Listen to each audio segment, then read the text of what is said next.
আমি আপনাকে এইটুকু দায়িত্ব নিয়ে বলতে পারি, এনসিপিআই এর কেউ তৃণমূলে ফিরছে না। তৃণমূল কংগ্রেস মানে ঋতব্রত বন্দ্যোপাধ্যায়। তো অবশ্যই একটা হাওয়া আছে যে এনসিপিআই হয়তো বিজেপিতে মার্চ করে যেতে পারে।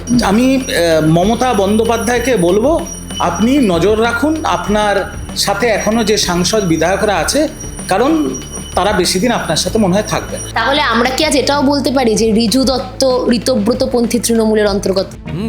কনফিডেন্সটা বেশ লো দেখছি। রিসেন্টলি টেস্ট করিয়েছো? হ্যাঁ ডাক্তারবাবু, প্রি টেস্টের পরের দিনই করিয়েছি। ও, তুমি মাধ্যমিক দেবে? তাহলে মক টেস্ট করো। এই নাও মৌলিক লাইব্রেরি সম্রাট এক্সক্লুসিভ মক টেস্ট পেপার। এতে পাবে প্রতিটি বিষয়ে অধ্যায়ভিত্তিক গুরুত্বপূর্ণ নমুনা প্রশ্নপত্র, ইংরেজি, গণিত, আনসিন লেখার বিস্তারিত টিপস আর প্রতিটি সাবজেক্টের এক্সপার্ট ওপিনিয়ন, যা তোমার কনফিডেন্সকে ফিরিয়ে আনবে মাধ্যমিকের আগে। সম্রাট এক্সক্লুসিভ মাধ্যমিক মক টেস্ট পেপার, এক্সামের কনফিডেন্স বুস্টার। দিল্লির বঙ্গভবনে 22 জন সাংসদের সঙ্গে একেবারে বৈঠক করলেন মুখ্যমন্ত্রী শুভেন্দু অধিকারী।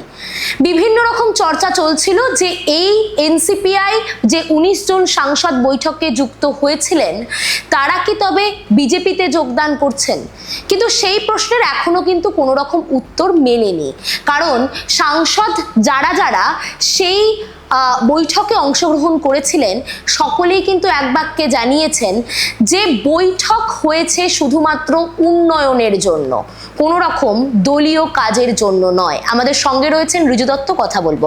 দাদা, প্রথমেই আসি, এই যে বৈঠক, একাধিক চর্চা ছিল সেখানে, শতাব্দী রায় থেকে শুরু করে রচনা বন্দ্যোপাধ্যায় দুজনেই জানালেন বৈঠক কিন্তু সম্পূর্ণভাবে এলাকার উন্নয়নের জন্য। কি বলবেন বিজেপির যোগদানের যে একটা পরিকল্পনা বা একটা বিষয় নিয়ে আগে থেকে কথা চলছিল, কি মন্তব্য? দেখুন, বৈঠকতে যারা উপস্থিত ছিলেন তারা তো এটাই বলেছে ইতিবাচক উন্নয়ন কেন্দ্রিক বৈঠক হয়েছে, তো সেটাই আমরা জানি। কিন্তু অবশ্যই একটা হাওয়া আছে যে এনসিপিআই হয়তো বিজেপিতে মার্চ করে যেতে পারে, সেটা সময় বলবে। এখন তো সেটা আমি বুঝতে পারছি না, আরও এখনও অনেক বৈঠক হচ্ছে। মুখ্যমন্ত্রী স্বয়ং আজকে সংসদে গেছিলেন, তারপরে মুখ্যমন্ত্রীর বিভিন্ন সাংসদদের সাথে দেশের ফিনান্স মিনিস্টারের সাথে বৈঠক হয়েছে। আর এই মুহূর্তে যখন আপনি আমার বাইট নিচ্ছেন, তখন মুখ্যমন্ত্রী, রাজ্যের বিজেপির সভাপতি শ্রমিক ভট্টাচার্য এবং রাজ্যের ইনচার্জ বিজেপি ইনচার্জ সুনীল বনসালজি, তাদের একটা বৈঠক চলছে। তো অনেক হাই প্রোফাইল বৈঠক চলছে। এবার সেখানে কি শুধুই এনসিপিআই এর যোগদান নিয়ে আলোচনা হচ্ছে না অন্য কিছু, সেটা তো যারা বৈঠকে আছেন তারাই বলতে পারবেন। এটা তো আমার পক্ষে বলা সম্ভব নয়, কারোর পক্ষেই বলা সম্ভব নয়।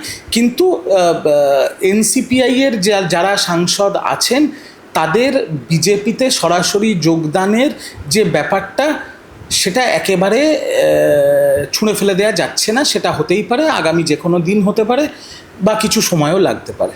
সেখানে কালীঘাটপন্থী তৃণমূলের বিধায়ক কুণাল ঘোষ তিনি দাবি করেছেন যে একাধিক সাংসদ বিধায়ক তাদের কালীঘাটপন্থী তৃণমূলে ফিরে আসার চেষ্টা করছেন, যোগাযোগ রাখছেন।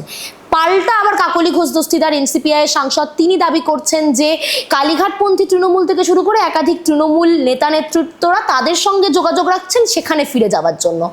এই যে একটা বিতর্ক এবং দুই দলের মধ্যে যে একটা সংঘর্ষ চলছে, সেটা কিভাবে দেখছেন? আমি আপনাকে পরিষ্কার কথা বলছি, অনেক নেতারা অনেক কথা বলে। এনসিপিআই এর বহু সাংসদদের সাথে আমার ব্যক্তিগত যোগাযোগ আছে। এছাড়াও ভারতীয় জনতা পার্টির দিল্লির কিছু শীর্ষ নেতৃত্বের সাথে আমার ব্যক্তিগত সম্পর্ক আছে। আমি আপনাকে এইটুকু দায়িত্ব নিয়ে বলতে পারি, এনসিপিআই এর কেউ তৃণমূলে ফিরছে না, আপাতত তো কেউ ফিরছে না। 3 জন সাংসদ আছেন যারা ওই মুর্শিদাবাদ বেল্টের সাংসদ, নাম করেই বলছি, আবু তাহের খান, খলিলুর রহমান আর ইউসুফ পাঠান। ইউসুফ পাঠানকে আমি সাইডে রাখছি। বাকি এই দুজনের একটু এলাকা ভিত্তিক সমস্যা হচ্ছে, কারণ পুরোটাই মুর্শিদাবাদ একটু সংখ্যালঘু এলাকা, তো সেখানে বিজেপিতে সরাসরি যোগদান করাটা একটু অসুবিধা তাদের পক্ষে। কিন্তু সেটাও আগামী দিনে কি হবে সেটা দেখার। এনসিপিআই থেকে তৃণমূলে কেউ যাচ্ছে না। তৃণমূলের কালীঘাট তৃণমূল বা মমতা তৃণমূল বা কুণাল তৃণমূল, যাই আপনারা বলুন, সেখানে কে যাচ্ছে আমি দায়িত্ব নিয়ে বলছি, কেউ যাচ্ছে না। কিন্তু ওখানে যারা আছে তারা ওখানে কতদিন থাকবে সেটা দেখতে থাকুন, সেটা দেখার বিষয়। আমি দায়িত্ব নিয়ে আপনাকে বলছি এটা। আমি মমতা বন্দ্যোপাধ্যায়কে বলবো, আপনি নজর রাখুন আপনার সাথে এখনও যে সাংসদ বিধায়করা আছে, কারণ তারা বেশি দিন আপনার সাথে মনে হয় থাকবে না। তাহলে কি কুণাল ঘোষ কোনো রকমভাবে আশ্বাস দেওয়ার জন্য এই কথাটি বলছে? সেটা তার জবাব তো কুণালবাবু দিতে পারবেন। তিনি একজন বিধায়ক, তিনি বড় নেতা, তিনি এখন বকলমে পুরোই কালীঘাট তৃণমূল, যেটাকে আপনারা সাংবাদিকরা বলছেন বকলমে, তো তিনিই চালাচ্ছেন, তো তিনিই বলতে পারবেন। আমি এইটুকু বলতে পারি যে বিধায়করা ঋতব্রত বাবুর সাথে আছেন তারা কেউ মমতাদির কাছে যাচ্ছেন না, এবং এনসিপিআইতে যে সাংসদরা আছে তারা কোথাও ফেরত যাচ্ছেন না। উল্টে মমতাদির সাথে এখনও যে সাংসদ বিধায়করা আছেন তারা ফেস টাইমে কথা চলছে তাদের অনেকের সাথে। এবার কি হবে সেটা আগামী দিন আপনাদের সামনে আসবে। বিধানসভার যে কমিটিগুলি রয়েছে সেই কমিটিতেও কিন্তু দায়িত্ব যে দেওয়া হচ্ছে, সেখানেও ঋতব্রতপন্থী তৃণমূলের যে বিধায়করা রয়েছেন তাদের হাতেই বেশিরভাগ দায়িত্ব আসছে। সেখানেও একটা চর্চা শুরু হচ্ছে, তাহলে কি ঋতব্রতপন্থী তৃণমূলের সঙ্গে বিজেপির একটি যোগ রয়েছে? কে কি রাজনৈতিক আলোচনা করছে সেটা নিয়ে আমার মাথা ব্যথা নেই, কিন্তু একটা জিনিস আমি আপনাকে বলছি, ইলেকটোরাল পলিটিক্সের নম্বর সর্বোপরি। আজকের দিনে ঋতব্রত বন্দ্যোপাধ্যায় আসল তৃণমূল কংগ্রেস বা তৃণমূল কংগ্রেস, আসল নকলে গিয়ে লাভ নেই। তৃণমূল কংগ্রেস মানে ঋতব্রত বন্দ্যোপাধ্যায়, কারণ 80-র মধ্যে 65টা বিধায়ক ঋতব্রত বাবুর সাথে আছেন।